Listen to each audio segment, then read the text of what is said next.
Tinangkang nakawan ng isang sanlaan sa Valenzuela City ng isang lalaking nakasuot ng uniforme ng police intern. Nakatutok si Rafi Tima. Sa halip na pera at alahas, posas ang napasa kamay ng suspect na si Ranel Halandone de Ramos matapos ang kanyang tangkang pag-hold up sa isang pawn shop sa Valenzuela. Suot ang uniforme ng isang intern na pulis at police bullcap. Pumasok ang suspect sa Villarica Pawn Shop sa Paso de Blas, Valenzuela alas 2 ng hapon kanina. Nagpanggap siya bilang customer.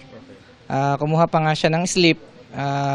Tinatanong niya kung paano mag-fill up. Maya-maya, nilabas na niya yung kanyang baril at dineklara na niya yung kanyang pang-hold up. Dahil may safety glass partition ng pawn shop, hindi ma-access ng hold-upper ang mga pera at alahas sa loob. Sinubukan din daw niyang basagin ang salamin. Sa halip, iniabot niya ang isang bag sa isang empleyado na nasa customer area para doon nilagay ang mga alahas. Ang delay na ito, sinamantala ng mga staff ng pawn shop at agad tumawag sa Valenzuela Police. Agad po nagresponde ang ating mga kapulisan, lalo po may nakadeploy tayong police malapit sa area.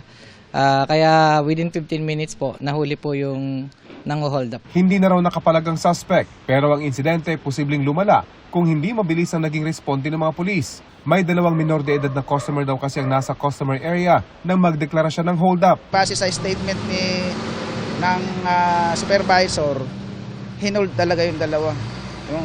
Mauuwi sa sa assessment ko lang, mauuwi sa hostage taking. Mahaharap ang suspect sa kasong attempted robbery, illegal possession of firearms and ammunition, at illegal use of uniform and insignia. Hindi na siya nagbigay ng pahayag nang abutan ng GMA Integrated News sa Valenzuela Police Station. Sinusubukan naming hinga ng pahayag ang pamunuan ng pawn shop, pero wala pa silang pahayag. Para sa GMA Integrated News, Rafi Tima, nakatutok, 24 oras.